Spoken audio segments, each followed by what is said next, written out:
say to start, it says preparing for live stream. So I'm going to go back. I'm going to put it on Owl Rock and I'm going to go back to Zoom and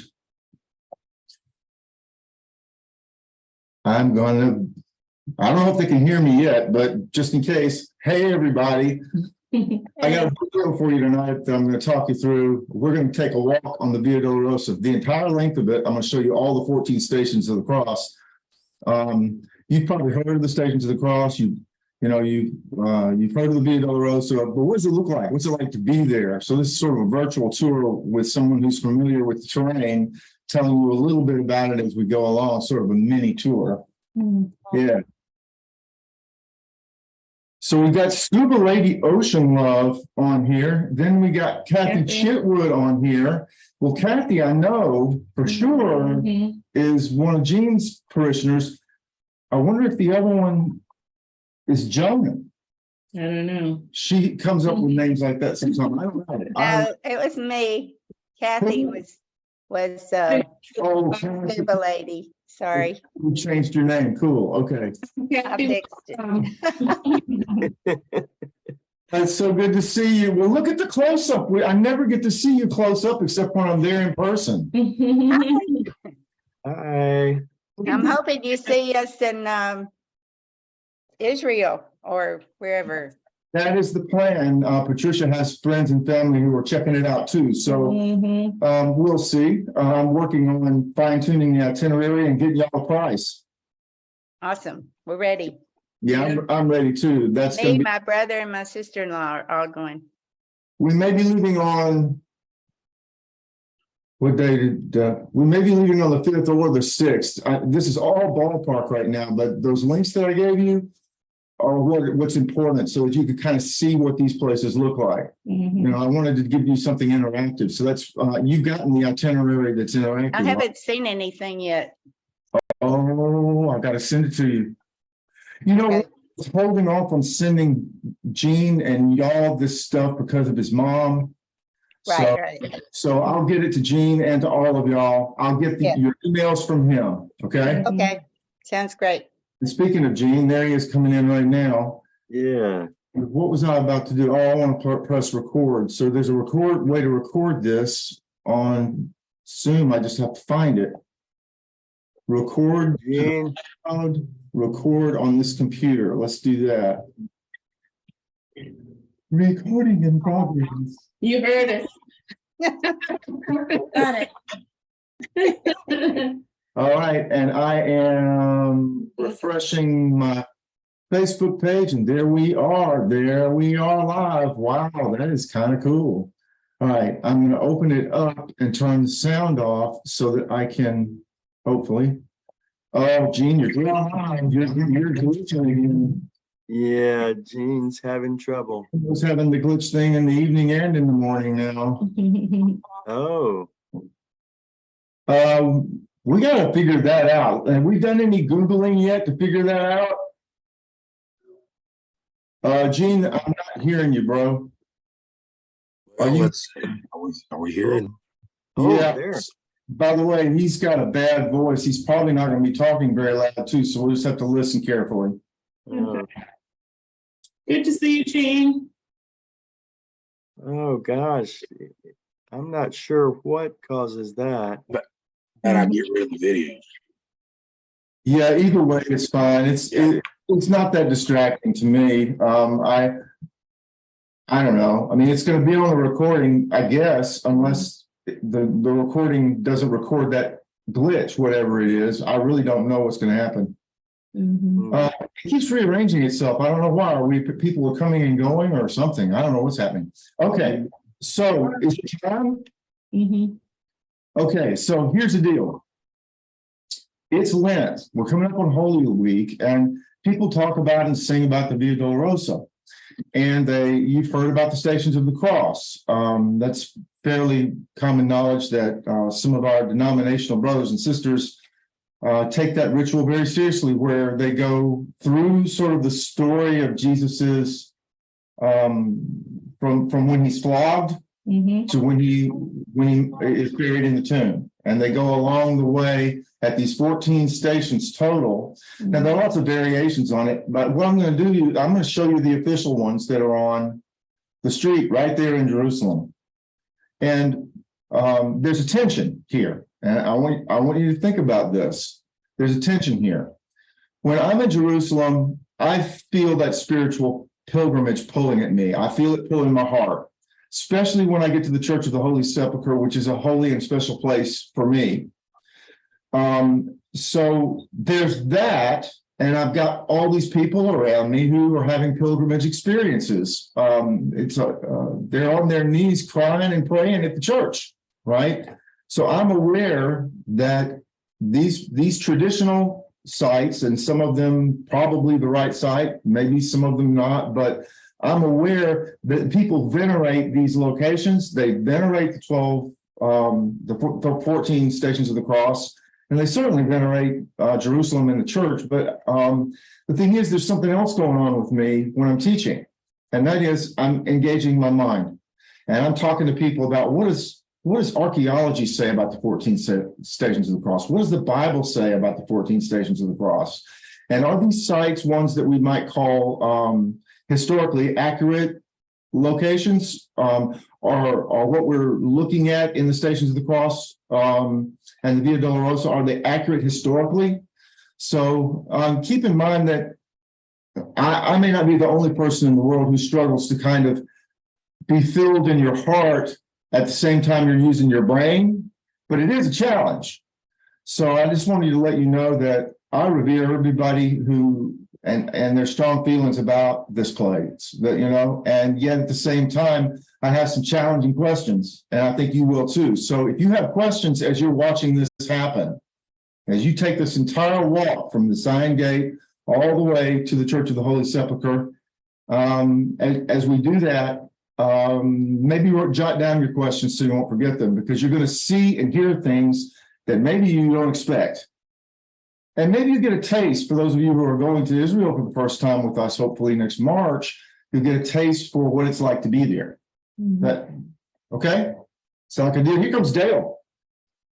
Hey, Dale. Hey, Dale. Hello. What happened to him? I don't know.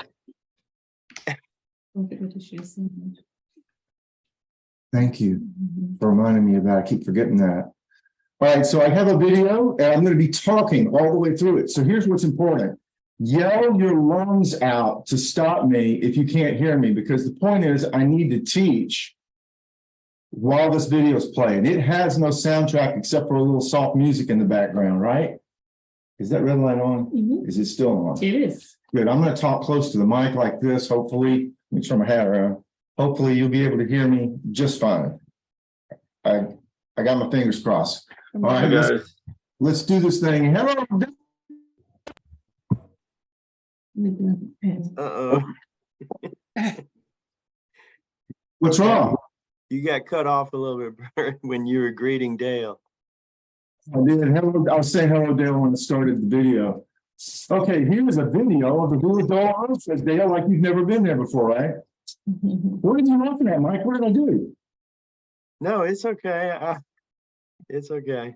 Okay. All right. Well, I don't know whether to move this thing to the top or the bottom or just leave it where it is. So I'm just going to leave where it is for now. If there's a big gray blob somewhere on your screen, Yeah.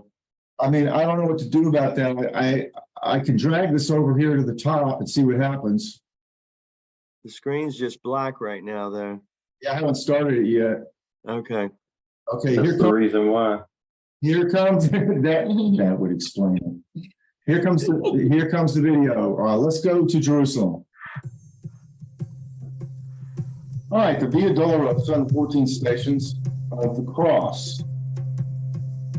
So we are flying in on a drone to the Zion Gate. This is the only open gate on the eastern side of the old city of Jerusalem. We're going to be walking through that gate in just a moment and going down the Via Dolorosa, which is ahead at the top and to the right. Now, these are the Stations of the Cross, 1 through 14. The last 5 are at the church. So we're going to be starting at the Chapel of Flagellation, and if you'll look to the right, it says City Wall, and up in the upper right-hand corner, that's Lion's Gate. That's where we're beginning, with the Lion's Gate, and there she is. This is construction from like the 16th century. Along with its armament, but it's often, a lot of times these gates are built over the original gate. We'll talk more about that another time. But you can see up there the lion.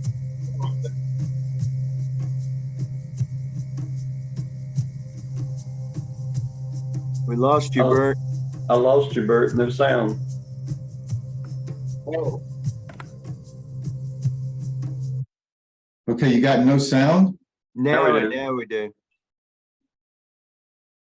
Oh boy. Okay, can I try playing again?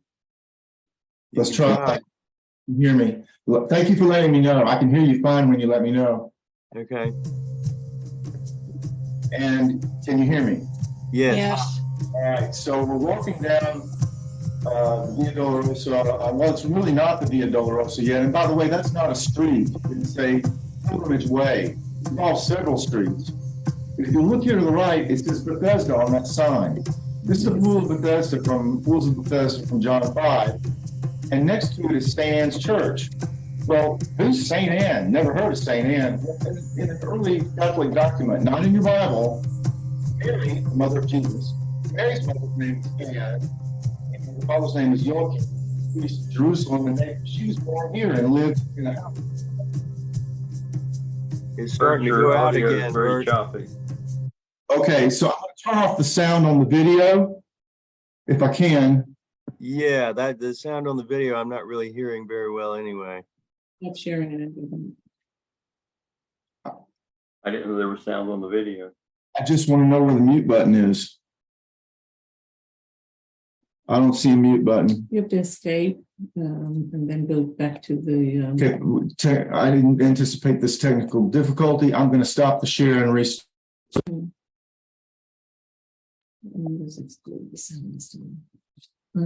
Okay, Hello, Kathy. let's try this again.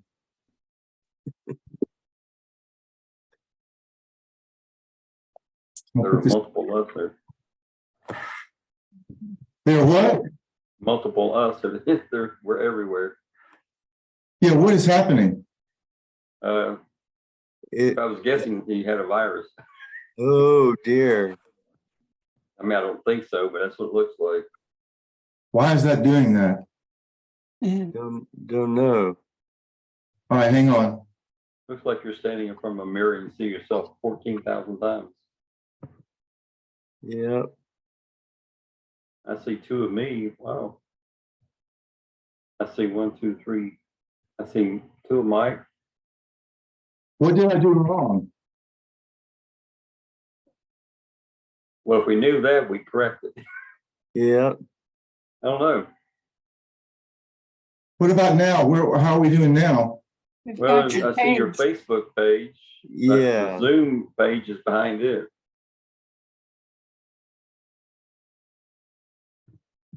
I'm clicking the Zoom and nothing is happening. How do You may have to How do come I- and start again. I maximize this? It's just like a Facebook page. Why don't? I'm going to stop sharing. Just try this one more time. All right. And then Kathy appears with a dog. Oh, wow. You're good, Bert. All right, I'm going to go back up just a little bit for Anne. All right, we're going to go past Bethesda and Anne again and see what happens with the. Oh, here's the volume over here. There's the mute. Yay me! Good. Did you hit share? Can you all see the screen? Yeah. Okay, we're going to play now. Okay. Now the sound's off. Maybe this will work better. I'm hoping. Pools of Bethesda. That's the man who was paralyzed that Jesus healed. It's closed. Obviously, the doors are shut. It's closed this day, so it must be a Sunday or a holiday of some kind. The problem with Saint Anne being Mary's mother is, number one, it's not in the Bible. The Bible says she's from Bethlehem. There's another tradition later that says she's from Sepphoris or Sippuri in Galilee, and this tradition doesn't line up very well with any of those here in Jerusalem. So you can see the awful archaeological junk pile that's the Pool of Bethesda today. It hasn't been excavated fully. They just excavated it enough to know where the parameters were. Now we're back on the street. It's Mujahideen Street. Mujahideen means like freedom fighter or something. I don't know. It's called Mujahideen. This is the Arab Quarter, by the way. So this is the way to get to the Via Dolorosa, but people generally speaking call this the Via Dolorosa. But we're heading to the first and second of the Stations of the Cross here in Jerusalem, and it begins at that arch.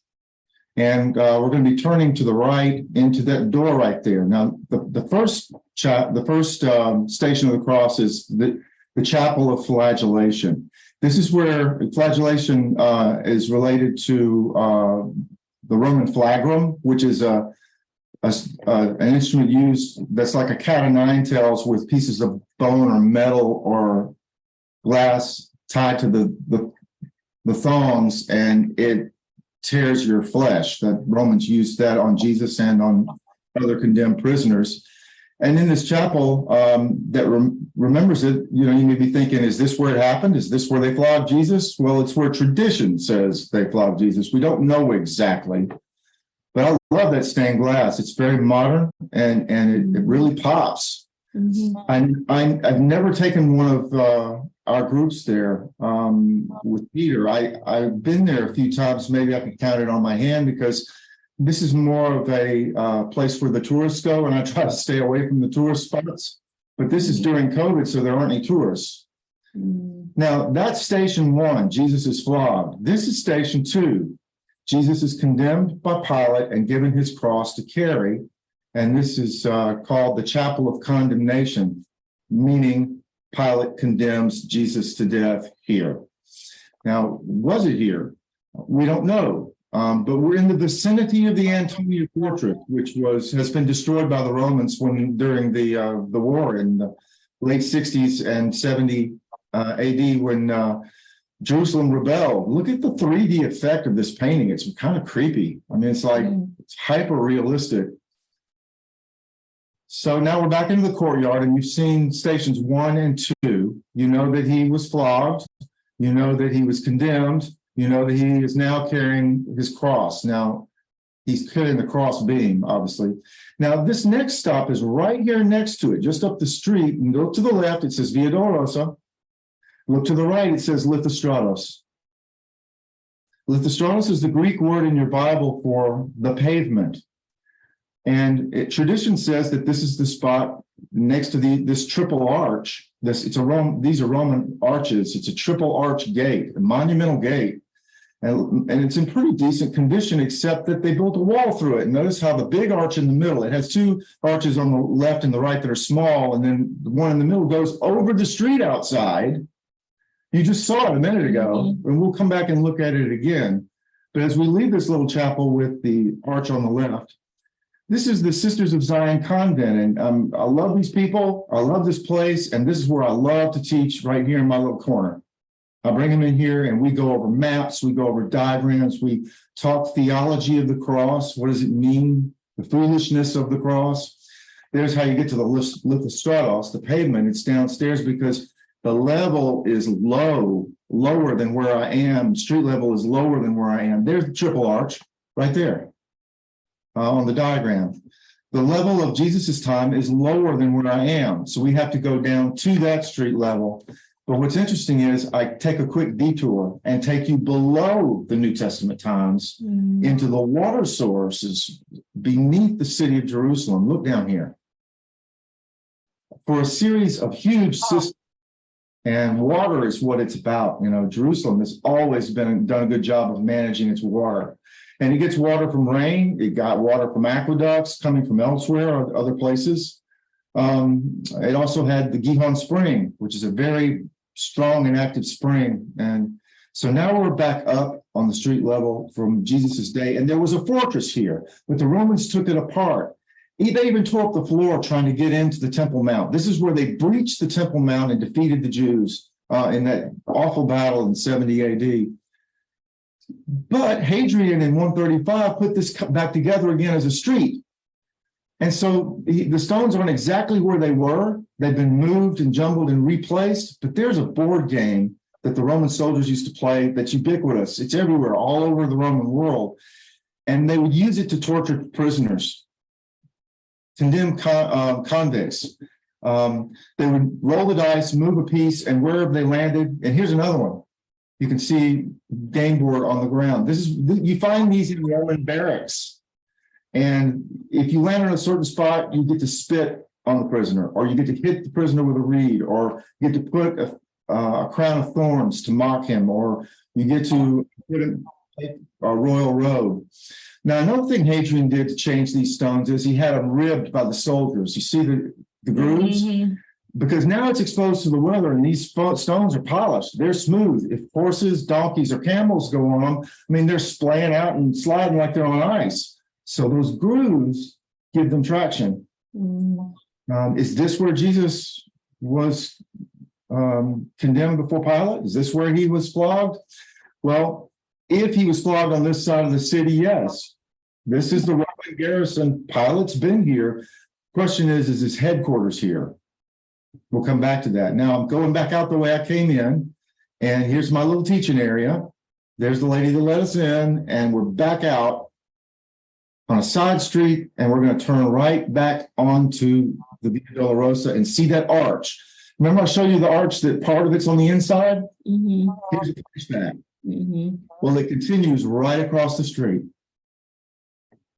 Now, that arch is called the Ecce Homo arch, which is the Latin for behold the man. Pilate had him flogged, brought him out. He said, behold the man.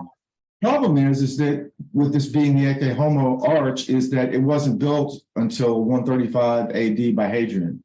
So it wasn't there in Jesus' day. Mhm. When we know that for sure from historical and archaeological evidence. However, it's still called that. Remember, we're on a traditional walk. These people are pilgrimaging, and their hearts are filled. And this is not a time, necessarily to do arguing and studying. But the people who come with me know we're there to study and to have a pilgrimage. So we do both. Now we're heading down the street. And when we get down to the bottom, this is a monastery on the right, and you're going to see some Israeli soldiers and their machine guns policing the street right here on the corner. They're not directing traffic or anything. There's not a whole lot of traffic right here anyway, but there they are on the left, quote unquote police. But their army's pretty much their police, but they also have some regular police. Now we're coming up on the third and the fourth station of the cross, the Via Dolorosa, the way of the cross turned to left here. If you'll look up and to your left, you're going to see the third station of the cross, which is Jesus falls for the first time. And you actually see a picture of him with the whole cross on his shoulder, and it's falling. This is the Armenian patriarchy here. And this is station number 4. Mary greets Jesus as he's carrying his cross. His mother Mary, and they talk. Now we continue on, and very quickly we come to a turn. And this is the 5th station. You can see the V on that round orb. You can see the V, that's Roman numeral 5. Now, whose name is above that door next to the 5? Simeon. Simone Cyreneo. Simon of Cyrene. Correct. And when he took the cross away from Jesus, Jesus leaned on the wall here, and his hand made a print on the wall. Now, that's a tradition. But people stop there and put their hand in it and pray and cry. Okay. So we follow on this road, and now we're heading back west again. We're heading toward the church. And imagine this on a busy day. I mean, this is the middle of the pandemic when this was taken. Now, above this door, you can see that this is the 6th station of the cross, and this is where Veronica meets Jesus and wipes his face with a towel or a cloth, and it's called Veronica's veil. And so she wipes his face, and magically his face, an image of his face appears on the veil. That's the tradition and the legend of Veronica's veil. As we go straight up the hill here, we're going to be coming upon very shortly right in front of us. By the way, this is one of the major decumanuses right here. Not decumanus, Cordia Maximuses. That's station 7 where Jesus falls a second time. Mhm. And we turn left here, heading south, and we're going to make a quick turn to the right at a little secret spot that's hard to see if you don't know your way around. Imagine trying to find this turn in this crowd, and you've never been here before. Watch this. Took me forever to figure this one out. It's one of those places in the quarter where you just have to know where it is. Bang. Now we're going up steps. We're going up onto the roof of the building next to the church of the Holy Sepulchre. And on the way, we're going to see another station of the cross.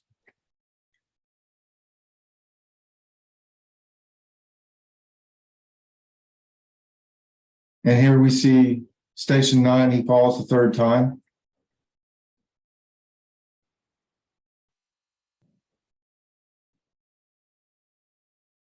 Third and final time, you can see the cross on that Roman column. Now, the Ethiopians couldn't find a place in the Church of the Holy Sepulchre with the other denominations, so they squatted here on the roof and started building huts.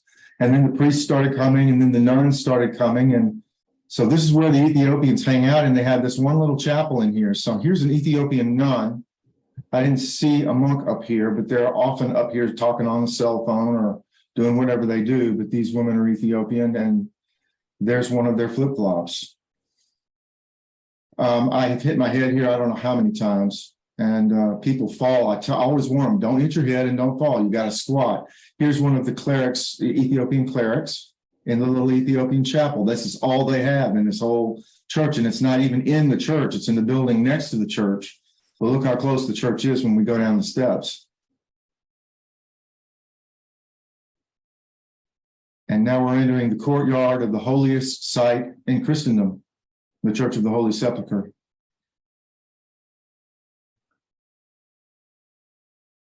There's the door over on the right. Most of what you're seeing was built by the Crusaders, but there were 2 previous churches here. And they used some of the stones from the original buildings. Also, Hadrian in 135 tried to erase Christian memory by destroying the church and building a temple to Aphrodite here. And so some of the cornices and some of the lattice work is from actually the pagan temple to Aphrodite, the goddess of love. And that's the immovable ladder. It's been there up on that ledge. Oh, by the way, let's do this station first. This is the 10th station of the cross. It's just outside the door where Jesus's garments are taken. And there's the immovable ladder. It's been there since at least 1757. They can't agree on who should move it. These people do not get along inside and have it for hundreds of years. They don't even trust one another with the key. A Muslim family has been keeping the key for over 500 years. And here's the door. The key for the Holy Sepulchre? Yes. They open it every morning and close it every night. Now, as you walk in to the right, there's this little door. And this is the steps up to the chapel of the cross. They believe that Jesus was crucified up on the place of the skull. That is a skull-shaped outcropping of soft limestone. That the soldiers took him up there to crucify him. I disagree, but we'll get to that if you ask a question about it. The 11th station, Jesus is nailed to the cross. And standing between stations 11 and 12 is this statue of Mary. And the 12th station, of course, is what you would expect. It's Jesus is crucified. And they believe that this is the spot. The spot's nearby. We're real close. This is a wonderful place for prayer and devotion. On the other hand, I don't think it's, I hate to use the word authentic because it's authentic to these people, but that right here is the top of the rock of Golgotha. What's left is a tall sliver of what it used to be, but the chapel is on top of it.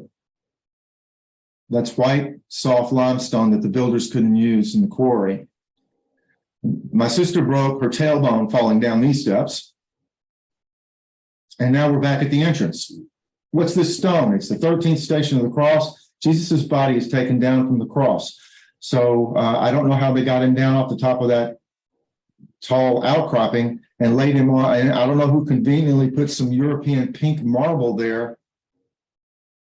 but this is clearly a place of great devotion for people who come into the church, but may not have any historical value.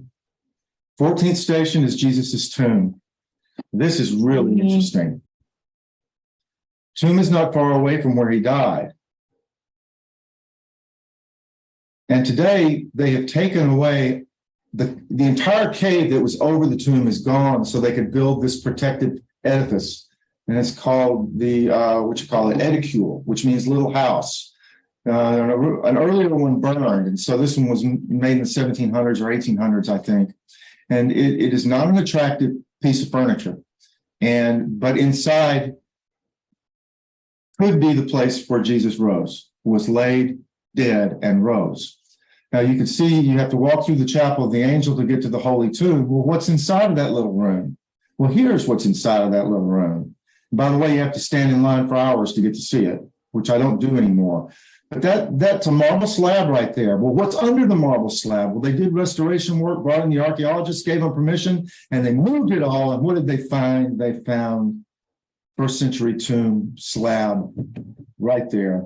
There's a cross on the layer above it that they put in plaster, and these are the layers that they found. The original tombstone, they put some mortar on it in the 4th century and another slab in the 4th century, and then the Crusaders added a marble slab on top. But what they discovered was that it dated to the right time. It was the right kind of tomb. This was almost certainly where Jesus was buried. There's actually a tomb right next door to it that's hiding away behind the wall in the Syrian chapel. And there we go. And I'm going to close this out. And hopefully I will be able to get Facebook back up on here again so I can see if anyone is commenting. And we are back on Zoom. Well, did you enjoy your little walk down the Via Dolorosa? You walked the entire length, you saw every station of the cross, and now you probably have a ton of questions. I hope so. I think it's going to be fun to discuss this in terms both of its power and meaning as a ritual, which is what it is, and to discuss how biblical is it, how historical is it, what does archaeology and history tell us too. So, I don't know if you want to start the conversation or if you want me to start it with a question, but tell me, what do you want to do?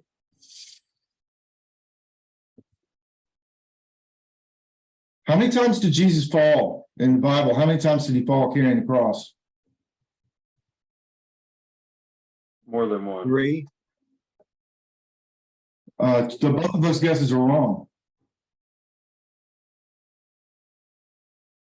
Kathy, if you're going to talk, you're going to have to unmute. What'd you say, Kathy? I don't think he fell.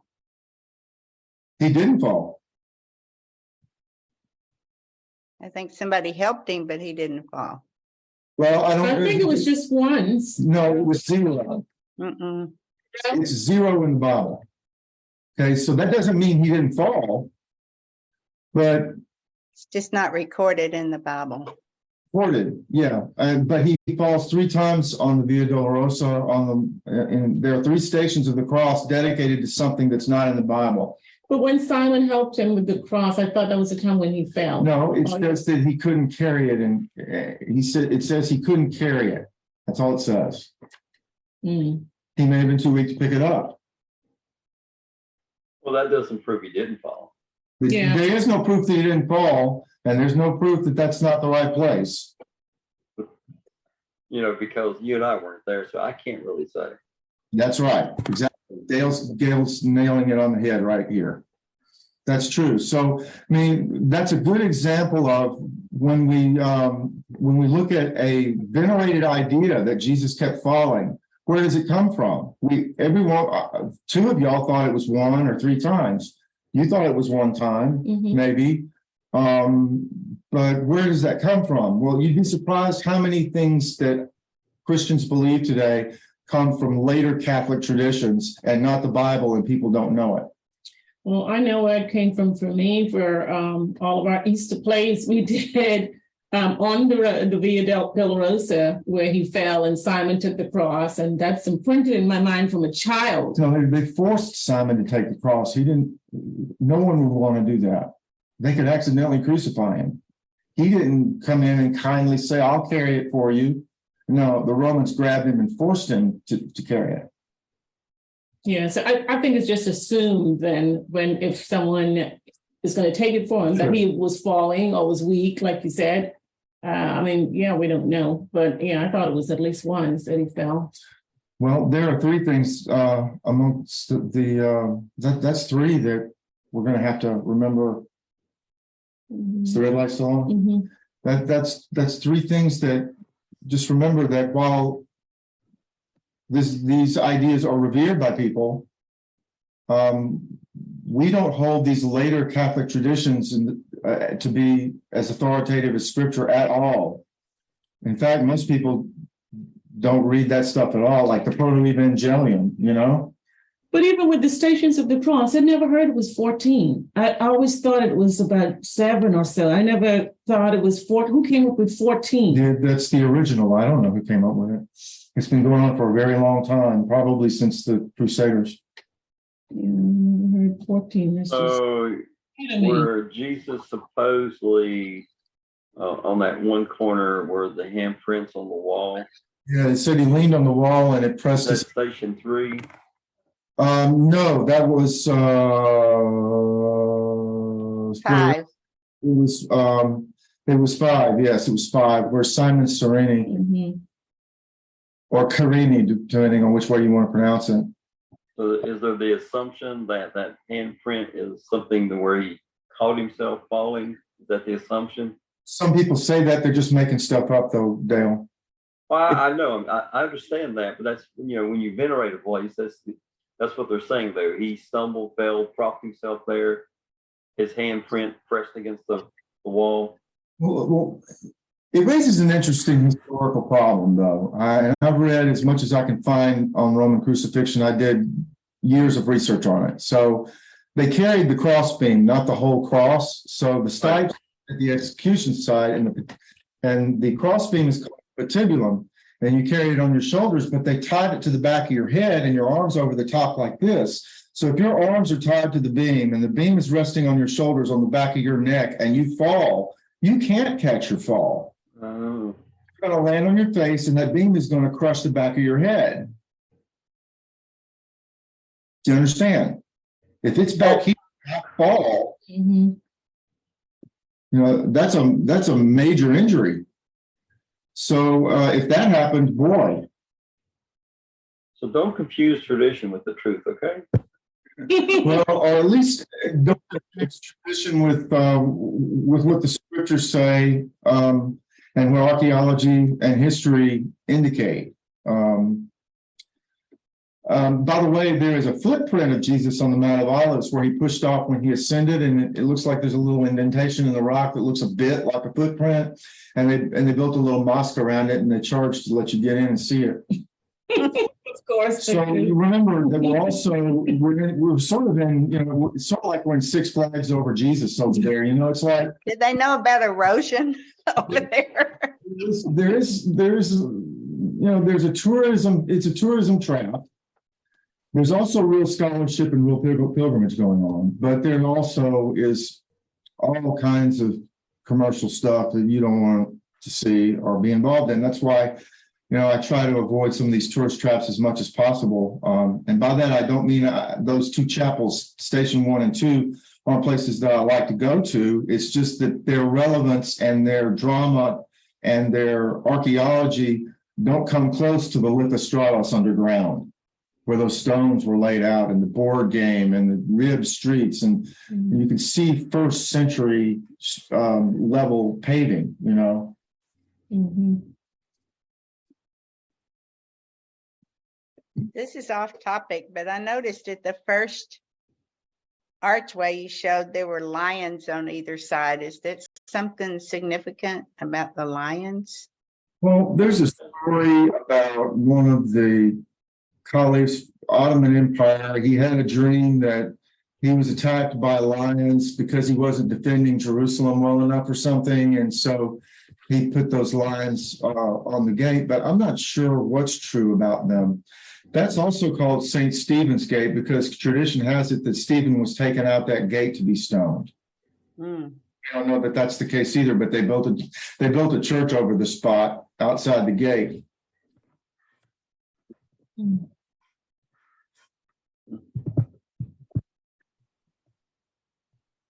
What else? Well, you know, it's much commercialism that's there, and there is a lot of it there. But there's a lot of people who would stop and pray where they see the handprint of Jesus. Absolutely. And you know, that's been venerated as a place. And I mean, I've stood there and looked at it myself. And so there are places that probably aren't actual factual places, but they have importance to a lot of people. Yeah, that's that tension between this being a ceremony with stories symbolically remembered with chapels or other things, or what really happened, you know. And so it's sort of like worshiping and thinking about the sermon theologically from the pew at the same time, you know. They're engaging both. Now, I think that there are people who are there who are only really engaging the whole spiritual heart side of it. They didn't come to study. They came to meet Jesus and walk where Jesus walked. And I would say that most of the people who take folks over there are doing that. I don't see as many study groups like us, commercial. And thank you, Dale. Dale lit the straws behind him as a screen behind, and so you can see that the place of the pavement. That's where the Antonia was. The Antonia fortress was enormous, and they had to tear that thing down all the way to the ground in order to get to the temple. The fighting was fierce. If you get a chance to watch on YouTube a documentary about that battle of the first Jewish revolt, and said the one that's from 66 to 70 AD, that was nasty. It was so destructive. A lot of people died. So that paving down there is still there, but it had to be repaired significantly. But I'm glad that it's there because it gives us an idea of what the basement of the Antonia looked like, you know, and it gives us an idea of the story of Jesus. Now, there is another location. There is another theory that Jesus was tried on the other side of the town of Jerusalem near the Jaffa Gate at Herod's palace, where it's believed that Pilate would have stayed over there in luxury in the upper city rather than going to a dirty old barracks next to the temple. But we don't know that for sure either. So the station that I was most surprised about was Veronica's Veil. Mm-hmm. Never heard of Veronica. Yeah, she's Shamika's friend. Oh, Shamika's friend Veronica? So I've heard about what, you know, him being in the tomb, and when they put the cloth over and then print, people have said they found his print, his face, the shape of his face, or the imprint in the cloth in the tomb. I've heard about that. I've never heard about Veronica wiping his face and leaving his print there. Again, it's from later Catholic tradition. Yeah, that's not, I've never seen. There's no Veronica in the Bible. That's what's so surprising. It's such a modern name, even. Well, it's an ancient name, or she wouldn't have it because that name is in older documents, you know, in the Catholic library. But Veronica? yeah, I know, and magically, it's sort of like another what do you call it, Shroud of Turin. It's sort of like there's another. Now we have another cloth with Jesus' face on it. And just imagine everybody's clamoring to have some sort of authentic relic or fake relic in their cathedral all over Europe. So how many Veronica veils do you think there are? I mean, there's so many copies of it and they're all claiming to be real. Yeah, And there isn't a real one because there isn't a Veronica. yeah, that I had never heard of that in my life. Yeah. Hey, So- Bert, Yeah. I'll try to get this through. The voice is not good. In the Chosen series, Yes. there are several characters that are given names that are not biblical names. Right? And Yeah. one of them, the woman with the flow of blood, they call her Veronica. Oh. Now, spoiler alert, maybe. I'm guessing she's going to come back in the next season on the Via Dolorosa. Well, and if that's the case, it will be the first time I'll be disappointed and that seriously disappointed in the Chosen. That would be a shame. Gene, I didn't hear. Where did you say you got from? Where? I heard you talk about the woman with the issue of blood and Chosen. The Chosen. Hey, I got you from the movie. It's Okay. not a movie. It's The series. yeah, it's some sort of TV series. Yeah. Okay. Well, okay, that makes sense. I may be wrong. Yeah, it's a great guess. That's a really great guess. Why else would they put Veronica? Why else would they add the name? Yeah, why go to all that trouble?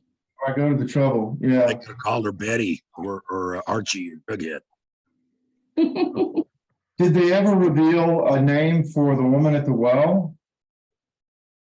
Woman of Samaria. Trying to remember, wasn't the traditional name Fontina? Fountain? I think it's Fotini. Yeah. Or Fotina. Is it Fotina? I It's I with don't a remember them calling it. No. Yeah, in the Bible, she doesn't have a name, but she's called different names in different traditions. The Catholics and the Orthodox give her a name. The Greek Orthodox call her Fotina, I think. But again, we don't know. This is a later tradition. Yeah. But it's amazing how over time these things start to collect and pile up, and I'm afraid that some of it piles up because when pilgrims started coming to the Holy Land to see these places, they realized, hey, we can make money. Let's set this up. This is where this happened. Let's set this up. This is where this happened. So we can kind of have a parade route and show them sequentially where these Bible stories took place. I don't think they were worried so much about lying as they were about giving the pilgrims what they wanted. You can read this story here. You can tell this story here. This is where it happened. And so a lot of guesswork was going on in order to drive the tourism industry. Now that sounds really cynical, but it's still happening today.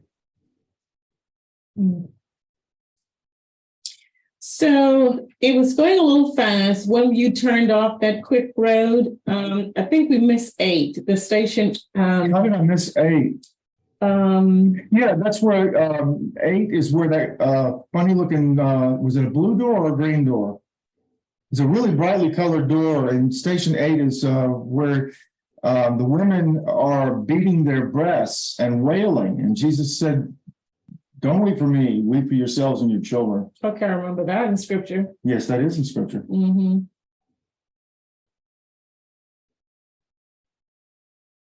Most of these are. There's just a handful of them, like Veronica and Fallen Down. Yeah. Yeah. And Jesus did not meet his mother. Jesus did not meet his mother in the Bible while he was carrying his cross. That also is a later tradition. So you've got the 3 falls. He didn't meet his mom. He didn't meet Veronica in scripture. Is that the only 5? 5 of these 14 are not in scripture and 9 are. I think is what it boils down to. Well, the 3 falls again. 3 falls, Veronica and Mary. Okay. So I hear you saying that traditions grow into almost factual stories. Yeah, and and it's funny because I mean, and Dale has seen this happen probably to both Peter and to me, where we give factual information, and occasionally someone will get upset because they just know that we're wrong. They just know that they've heard this all their lives. And depending on how open-minded they are or how patient they are, they might get upset. I mean, sometimes they get upset, but it doesn't happen very often. I think most of the people who travel with us really are open-minded and ready to learn and grow and have an experience. And remember that Bert is not always right, and Dale's not always right, Peter's not always right, but here's what we've learned in our years of study and travel, Well, there's a point I think you're making, Bert, which is maybe I'm gonna make the point through you, is that being open-minded doesn't mean you agree, but it means you listen and try to digest. Yeah, instead of attack and Right. yeah. And I remember one trip that you were our leader, and one member of the group said to his wife, "Come on, we're leaving. We're going to look at this by ourselves because he's ruined all the other stories already." ruined all. Ruined them. But you weren't trying to convince anybody of anything. You were just offering information, as I saw it, and gave the people listening just an opportunity to hear a possibility. That's all. You were not saying to anybody, "This is how you need to believe the story now." No, but he experienced it as a violation somehow.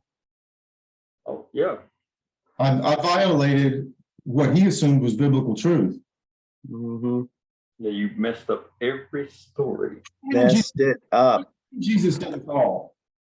Mhm. Well, I didn't say Jesus didn't fall. I just said it doesn't say in the scripture that he fell. Well, everybody knows he fell. Okay, where'd you get that information? The Stations of the Cross. Well, was somebody walking around marking the Stations of the Cross that day, or what? I think a lot of people get information from movies that are out that they watch.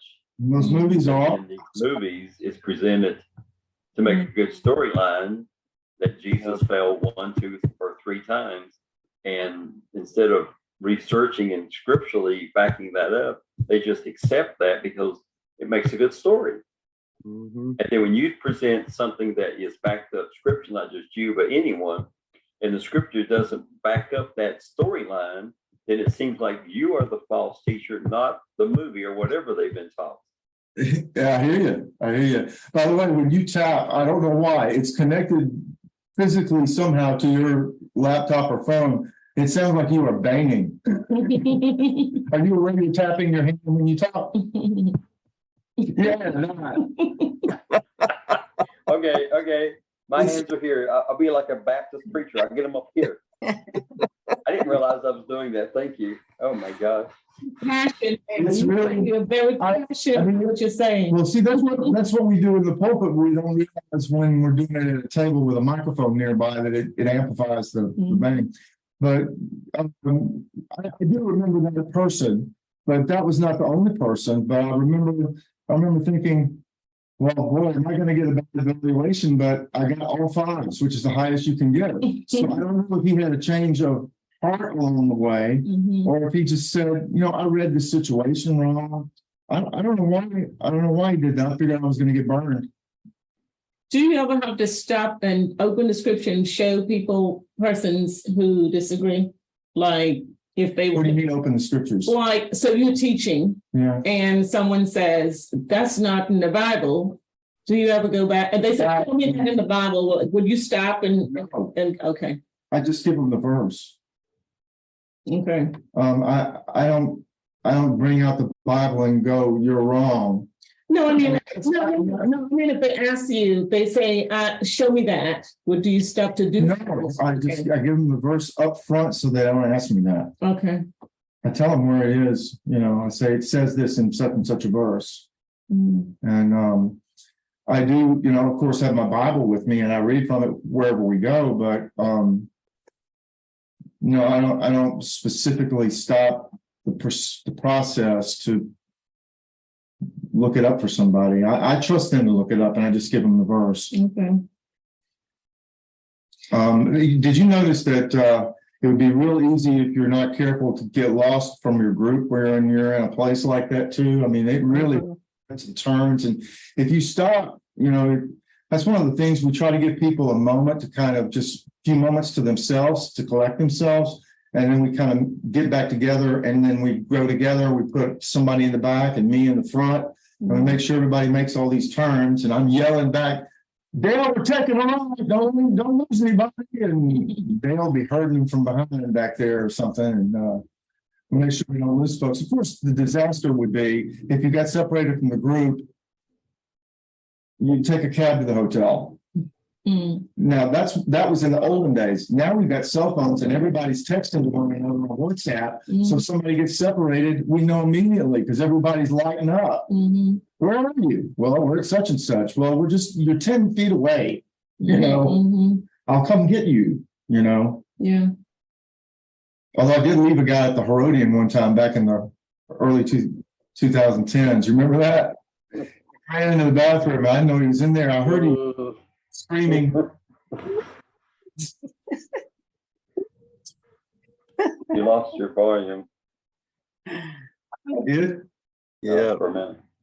Is it okay now? Yeah, I was on that trip, and Gary said later, "Here I come running, waving my arm, saying, 'Wait!' And they just drove off." We did. We just drove off. We miscounted or whatever. But Did he count? I was really paranoid. So I'm really, I don't like to drive off without making sure we've counted. We always count when we get on the bus. So there are logistical things that I have to take care of that just to make sure that everybody's healthy, everyone's safe, no one gets lost, no one gets hurt, nobody does anything to them. I'm protective, and I have a lot of confidence because I've been there a lot. I've been doing this a long time, over the years. So my other surprise was that the Church of the Sepulchre, the Holy Sepulchre, was not one of the stations. So there are 5 stations at the church. at the Yeah. what did I miss? I thought the fall was before. Was that at the church? No, The ones after? the last 10 are at the church. Oh, Jesus was stripped of his garments. Jesus is nailed to the cross. Jesus died on the cross. Jesus removed from the tomb, and Jesus buried in the tomb. All that's inside the church. okay. And now 10 is just outside, but Okay. 11, 12, 13, and 14 are all inside the church. It's a big building. Nailed to the cross in the church? The church, they built the church later to commemorate the site. Okay. Okay. Gotcha. All right. They built the church over the spot. Yeah. Right. Okay. Got it. Yeah, and that's true in most places. I mean, there a lot of the places that we go to, unfortunately, have a church built over it. Church of the Annunciation is built over a home in Nazareth. The Church of the Nativity is built over the place where the house that's believed was a cave where Jesus was born. You've got a church over the top of the Capernaum house. You got all kinds of churches everywhere, but what's really cool is that there are a few places without churches built over it where you can actually see the excavation, and Bethsaida is one of those, and it's on our itinerary.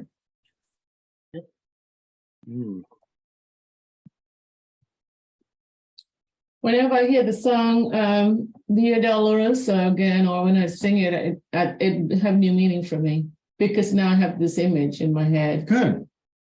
Yeah. That's really helpful to have seen that. So I just remind you, as I remind myself to be sensitive to the fact that I don't hold for me, it's not for me, most of the Via Dolorosa is tradition. Okay. It's a ceremony that happens to be on this street. There is some evidence that it could be, the right way that Jesus walked from the Antonia Fortress. But to me, there's also good evidence that he might have been walking from near the Joppa Gate at Herod's palace out to his place of crucifixion, which is a totally different opposite direction. Coming from the west, going east, rather than coming from the east and going west. So we don't really know for sure where he carried the cross. But I feel pretty confident, as do many scholars, that the Church of the Holy Sepulchre is where is the spot of crucifixion and resurrection. I don't have a problem saying that based on my studies. Mhm.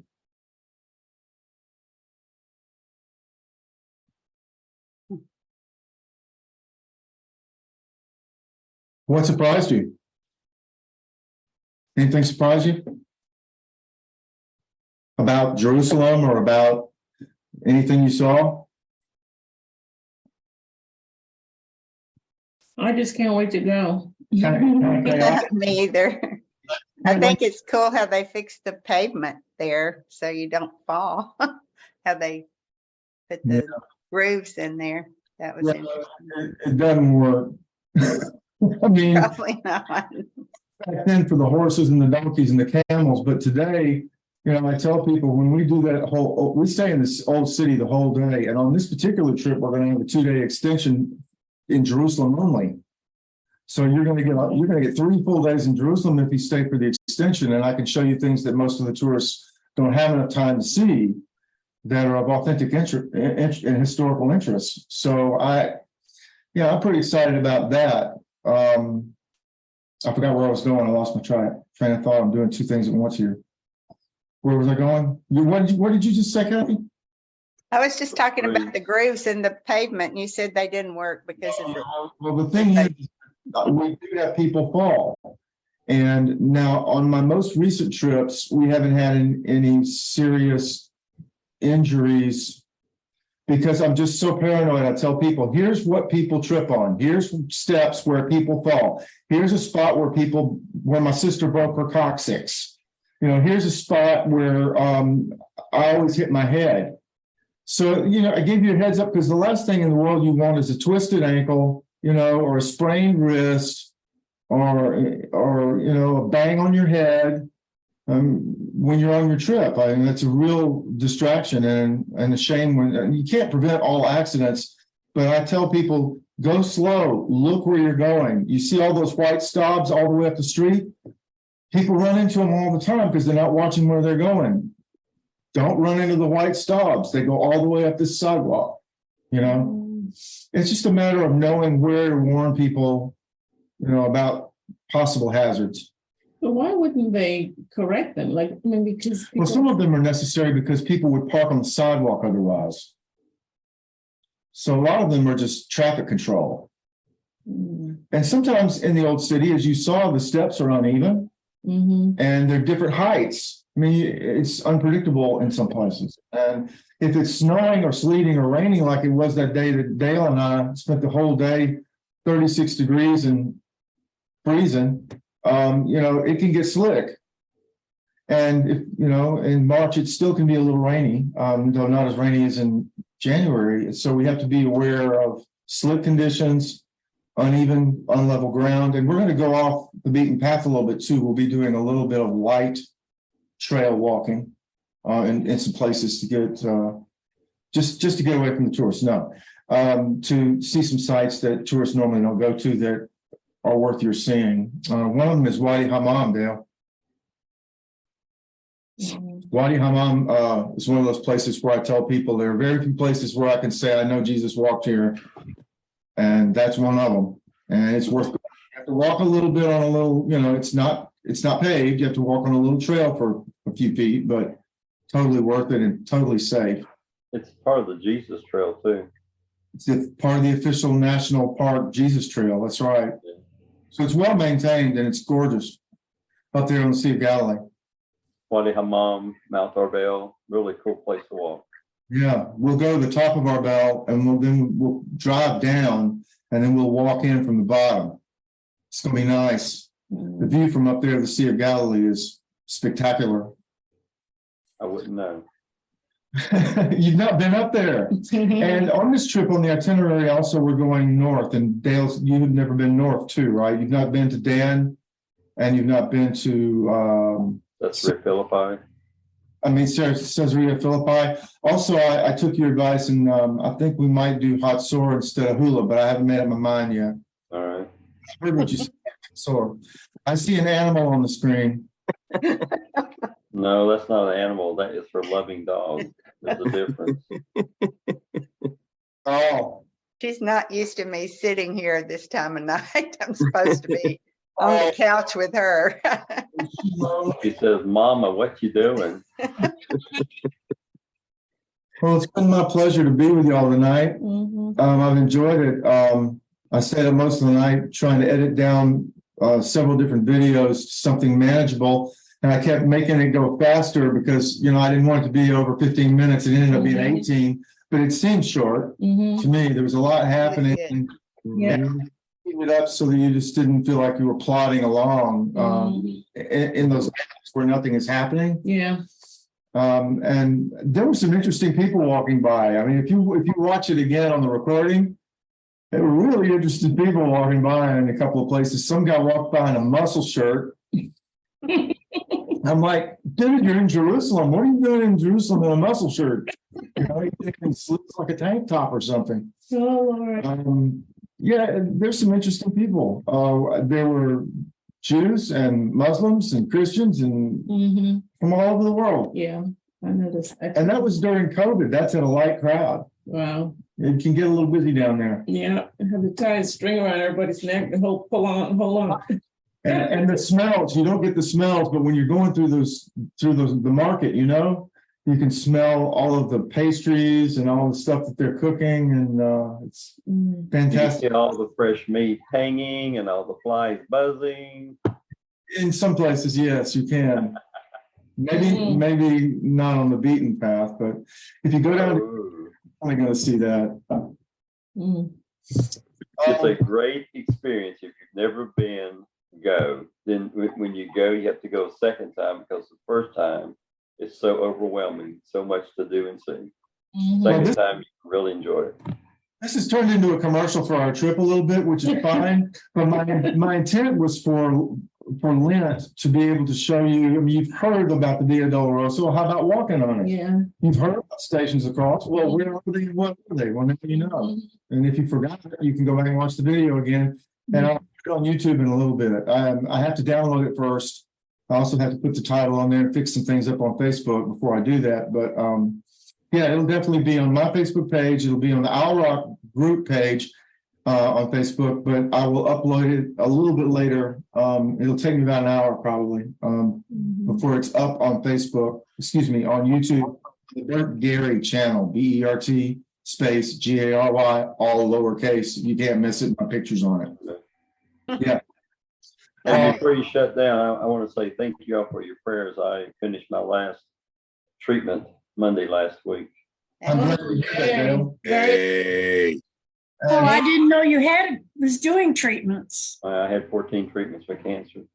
Oh, Lord. No, it's Dale. You're a tough dude. Yeah.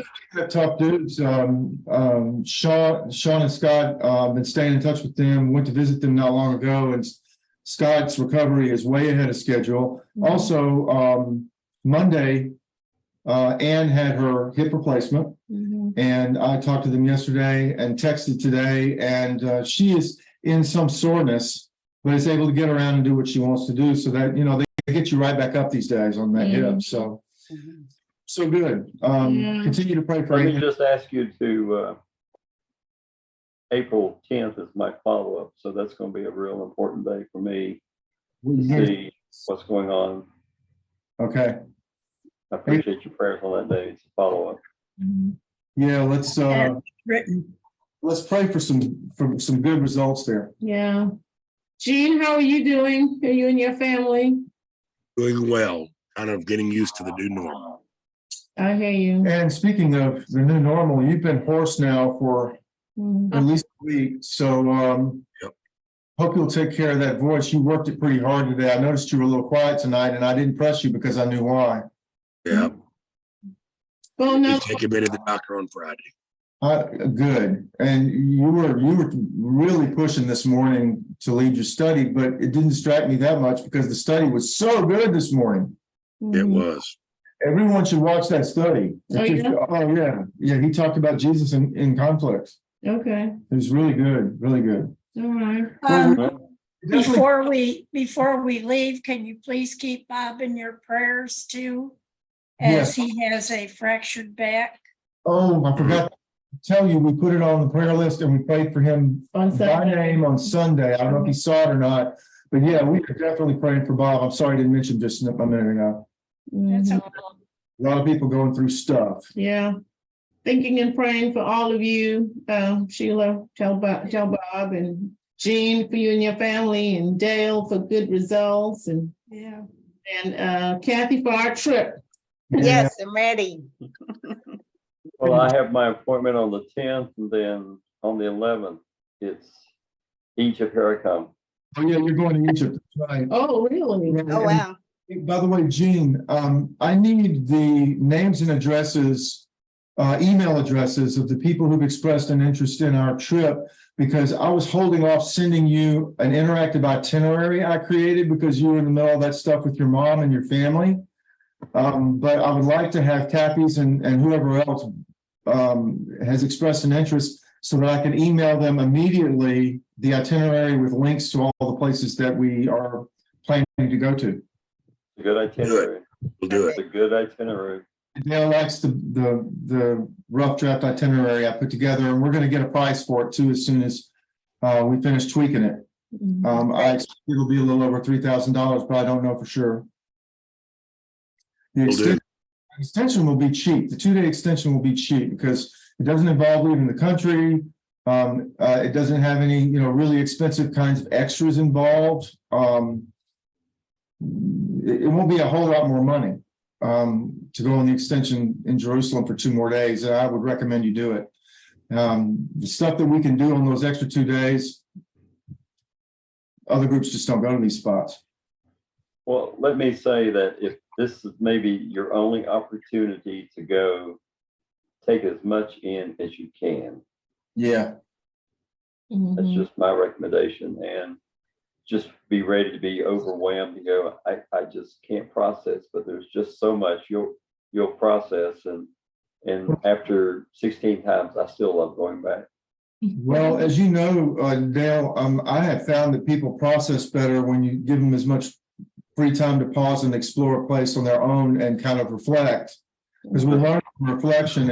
If you can let people loose for a few minutes at places, it gives them a chance to feel like, we're not rushing from place to place. So you don't want to rush away. You want to spend an adequate amount of time at each spot. And that's why we have fewer sites on the itinerary, because we want it to be quality. We want to go to the right places and spend enough time there to really get it. Yeah. And we're going to have the better part of a morning at Cephas.